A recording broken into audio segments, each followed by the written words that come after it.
This is not a slap-on-the-wrist charge. Aggravated robbery is a first-degree felony, the most serious level short of capital murder. 5 to 99 years or life. That range alone tells you how high the stakes are, and how badly this can go if anything goes sideways. Ask yourself, if you're 18 years old, do you even grasp what life in prison actually means? It's calling 2022 CR 9805, State of Texas versus Fernando Carmona. Could I have parties announced for the record for the state? Jason Dorkins for the state. Defense? Alfred Ramirez on behalf of Fernando Carmona. And are you Mr. Carmona? Yes, Your Honor. Counsel, have you received all the discovery in this case, and did you review it with your client? Yes, Your Honor. Court will find that the state is in compliance with discovery. Mr. Carmona, I'm showing you what's entitled application for deferred adjudication. Did you review that with your attorney? Did you understand it? Yes, Your Honor. And did you sign it? Yes, Your Honor. Next, I'm showing you what's entitled true bill of indictment. Did you review that with your attorney? Did you understand it? Yes, Your Honor. Counsel, do you waive the reading of the indictment? I do waive, Your Honor. State, are you proceeding on the indictment as presented? No, Your Honor. We're waiving count 2 and proceeding on count 1. Any objection? No objection. Mr. Carmona, I'm showing you what's entitled court admonishments and defendant's waivers and affidavit of admonitions. Did you review that document with your attorney? Yes, Did you Your Honor. understand it? Did you sign it in all the appropriate places? Yes, Your Honor. Did you understand you're charged with the offense of aggravated robbery? That's a first-degree felony. The range of punishment is anywhere from 5 to 99 years or life in prison and up to a $10,000 fine. Did you understand? Yes, Your Honor. Did you understand you have a plea bargain agreement with the state? The court does not have to follow your plea. If for any reason the court does not follow your plea and gives you more than you bargained for, the fact that you entered a plea will not be used against you, and you will be allowed to withdraw your plea. Did you understand? Yes, Your Honor. Did you understand you have a right to jury trial, a right for you or your attorney to cross-examine and confront any witnesses the state would call, and the right to remain silent? Yes, Your Honor. Did you understand by entering this plea bargain agreement you were giving up those rights? Yes, Your Honor. Did you intend to give up those rights and enter into a plea in this case? Yes, Your Honor. Did you understand if the court were to grant your application for deferred adjudication, if for any reason your deferred adjudication were revoked, the court could find you guilty and sentence you up to life in prison and up to a $10,000 fine? Did you understand? Yes, Your Honor. This part is critical. Deferred adjudication sounds lenient, but it's actually a legal tightrope. The judge is saying, I'm not finding you guilty yet, but if you mess up even once, I can sentence you all the way up to life. No trial. No second chances. Would you feel comfortable living 10 years under that kind of pressure? Counsel, has your client been able to provide you with any defenses? Yes, Your Honor. Do you believe he has a rational as well as a factual understanding of the charges against him? Yes, I do. Do you believe he's currently competent and was legally sane at the time of the offense? Yes, Your Honor. Mr. Carmona, has anyone threatened you, coerced you, or placed you in fear to get you to enter this plea? No, Your Honor. Has anyone promised you anything other than the plea bargain agreement? No, Your Honor. Are you satisfied with the way you've been represented? Yes, Your Honor. Are you a U.S. citizen? Yes, Your Honor. Court will find that defendant has knowingly and voluntarily waived his right to jury trial. Showing you the plea bargain page. Did you review that page with your attorney? Did you understand it? Yes, Your Honor. According to the plea bargain agreement, state is proceeding on count 2. There's a $1,500 fine. Judge, I'm sorry. We're proceeding on count 1.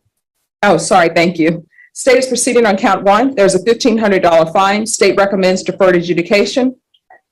This will run concurrent with adjudication and a judgment satisfied conviction and county court cause number 6435552. State will take in consideration CM number 83864, 658859, JN number 1979614.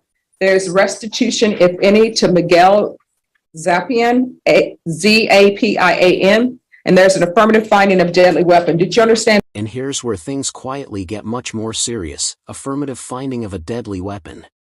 That label follows you forever. It affects parole eligibility, future sentencing, even housing and employment. Even with deferred adjudication, this finding tells the court, this offense crossed a dangerous line. That's not just paperwork, that's a permanent red flag. That to be the plea? Yes, Your Honor. Defense? Yes, Your Honor. State? Yes, Your Honor. Showing you the paragraph entitled waiver repeal paragraph. Did you review that paragraph with your attorney? Did you understand it? Did you sign it in both places? Yes, Your Honor. Did you understand by signing that you're waiving your right to appeal? The only items that can be appealed are written pretrial motions that have been filed, heard, and ruled upon by the court. Did you understand? Yes, Your Honor. Counselor, have there been any such motions? No, Your Honor. Next, I'm showing you outside the plea bargain agreement. The state is requesting that your community supervision be for a term of 10 years. There'll be a TAP evaluation, 200 hours community service restitution, no contact with Miguel Zapien, no firearm possession, the MRT, and regular UAs. Did you understand that those are recommendations from the state and the court does not have to follow those recommendations? Yes, Your Honor. Then to the offenses charge, how do you plead? Guilty, not guilty, or no contest? Guilty. State, any evidence to support the defendant's plea? Yes, Your Honor. The state offers Exhibit 1, the defendant's waivers and stipulation of evidence, as well as the discovery option for this case. No objection. All right, state, you may continue conferring. Thank you, Judge. All right, Mr. Carmona, I'm showing you what's entitled waiver and consent to stipulation of testimony and stipulations. Did you review that document with your attorney? Did you understand it? Did you sign it in all the appropriate places? Yes, Your Honor. Again, did you understand you have a right to a jury trial, a right for you or your attorney to cross-examine and confront any witnesses the state would call and the right to remain silent? Yes, Your Honor. Did you understand that today the state will be presenting evidence in the form of witnesses' statements and police reports, but most importantly, there will be no live testimony? Did you understand? Yes, Your Honor. The court will find the defendant has knowingly and voluntarily waived and consented to stipulation of testimony and stipulations. Court will accept into evidence states exhibits 1 and attachments and review the same. All right, after reviewing states exhibits 1 and attachments, the court will find there's sufficient evidence to find you guilty. The court will defer finding of guilt as you've applied for deferred adjudication. This is the moment most people miss. The judge says there's enough evidence to find him guilty, but deliberately chooses not to. That's judicial discretion in action. It's mercy, but conditional mercy. One violation, one bad decision, and this case snapped shut like a trap. Would you call that a second chance, or a countdown clock? So defense, why should I go along with this plea? Your Honor, when this offense occurred, Mr. Carmona was 18 years old. And I know the facts are pretty bad. Mr. Carmona is, not to minimize it, but his main goal that day was simply to break into the vehicle. There was no, he didn't know. So basically he broke in, and I know you read through the report, but Yes. The person came out, was beating him up. And then that's when the other passenger shot. I mean, so why people don't think they should get beat up when they're stealing somebody's vehicle? No, I think I should have got beat up. I didn't think he was in the wrong at all. I was definitely in the wrong. It was, he didn't know that the other passenger, who happened to be his brother, was going to shoot the victim in this. Where's his brother? His brother is Is he in custody? Where is he? He's just at home. I think he's on the run for a different charge right now. Did you catch that? The brother, the shooter, is allegedly on the run for another charge. That matters. Judges don't sentence in a vacuum. When one co-defendant disappears, it raises a massive question: who's actually being held accountable here? And does the court feel pressure to make sure someone pays? Okay. I'm not exactly sure, Judge, on what happened to the brother, on why he wasn't charged. But since then, and I guess Mr. Carmona he dropped out in 9th grade, hasn't really been gainfully employed really ever.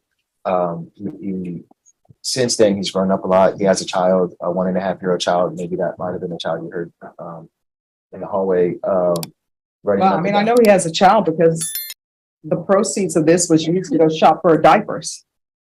That's what the police report says. Yes, I think at that time it might have been somebody else's diapers, because I think the child was born shortly after this offense has occurred. But since this offense, he has grown up a lot. He hasn't had any violations. He's been on the monitor. He's been cooperating, coming to every of the court sentences. Where are you living? Who are you living with? It's my grandmother. And is your brother living there? No, Are we going to have any drug issues with you? no, ma'am. So what are you planning on doing with the rest of your life? Just being able to just have a normal life and just be able to have my own home and car, and that's it. Because like right now I'm just financially struggling with my family, and I haven't really been able to get a good job because I don't have my social security card and I can't get an ID. So I've just been working like whatever I can. And you only have a 9th grade education. That's a problem. All right, this is what the court is going to do. I'm going to need everybody to be quiet in the box. Court is going to sentence you to 10 years deferred adjudication. There's a $1,500 fine that will be probated. This to run concurrent with the judgment satisfied and cause number 6435552. Taking consideration CM 83864, 958859, JN number 197964. Restitution, if any, to Miguel Zapian. There's an affirmative finding of deadly weapon. This is Judge Boyd's signature move. 10 years deferred adjudication isn't freedom, it's a controlled rebuild. GED, job proof, GPS, drug testing, parenting classes, every excuse gets removed. She's saying, you want a normal life? Then prove it under supervision. Final question for you, is this tough love, or the last stop before prison? And state, is the complainant aware of this agreement? Yes, Your Honor. I believe so. All right, thank you. And there's to be no contact.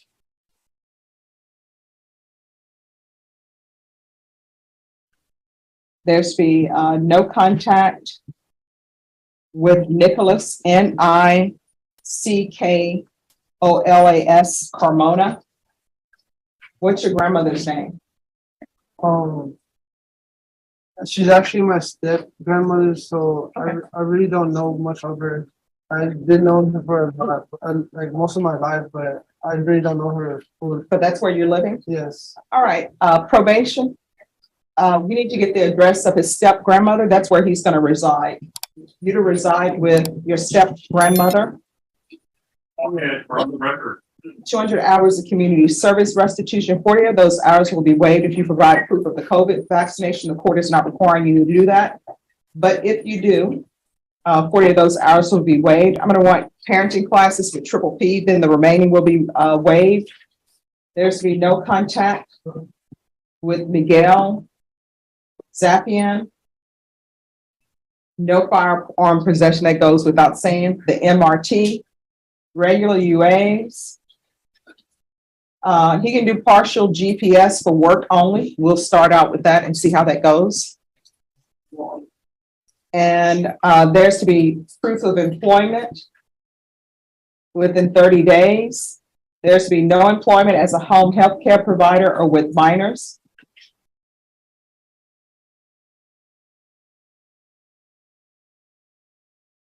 There's to be regular reporting by Zoom or in person.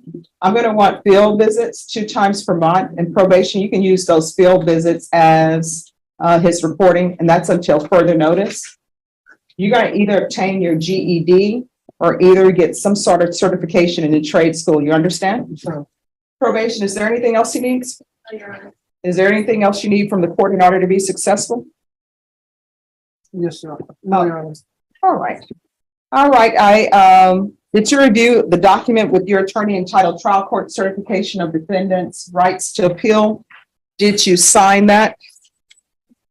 Because this is plea bargain agreement, because I call it your plea bargain agreement, and because you waive your right to appeal, you do not have the court's permission to appeal. I'm sorry, Your Honor. Just one thing on the GPS, the continued GPS. I'm not sure right now if the fees are waived, but he is struggling financially, if at least for a period of months, if some of those could be waived. Now, we can ask probation if you could see if they can be deferred, Okay, but whether they do that or not, it's a third-party contract with a third-party company. okay. So because it's a plea bargain agreement, because I followed your plea bargain agreement, and because you waived your right to appeal, you do not have the court's permission to appeal. Do you understand?